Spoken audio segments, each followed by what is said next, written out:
Hello people, ఇవైతే నేను వినాయక చవితి కోసం తెచ్చుకున్న వెలగ పండ్లండి. వీటిని మేమైతే ఎలక్కాయలు అంటాము. చాలా ఇష్టం నాకైతే ఇవి. చిన్నప్పుడైతే బాగా తినేవాళ్ళము. ఆల్మోస్ట్ తిని 1 ఇయర్ అయిపోతుంది. ఇవైతే తెచ్చినప్పుడు పచ్చిగానే ఉన్నాయి. 2-3 డేస్ ఎండలో పెట్టడం వల్ల కొంచెం పండినట్టు అనిపించింది. మాగిన స్మెల్ రావడంతో ఎలా ఉందో చూద్దామని పగలగొట్టాను.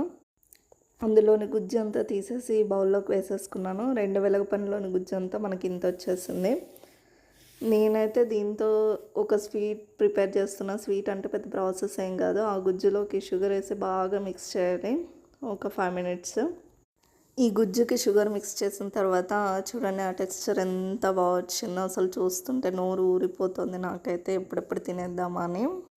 కొంతమంది అయితే షుగర్ ప్లేస్లో బెల్లము, తేనె కూడా యాడ్ చేసుకుంటారు. నాకైతే షుగర్ ఇష్టం, అందుకే షుగరే యాడ్ చేసుకున్నా. దీంట్లో చాలా హెల్త్ బెనిఫిట్స్ ఉన్నాయి. లివర్ హెల్త్కి కూడా చాలా మంచిదంట ఈ వెలగపండు. మార్నింగ్ ఒక స్పూన్, ఈవినింగ్ ఒక స్పూన్ తిన్నా చాలా మంచిది. నేనైతే వెలగపండు చిప్పలోకే సర్వ్ చేసుకున్నాను ఆ గుజ్జుని. చాలా టేస్టీగా ఉంది. మీకు కూడా నచ్చితే ఒక లైక్ చేయండి. Thank you people.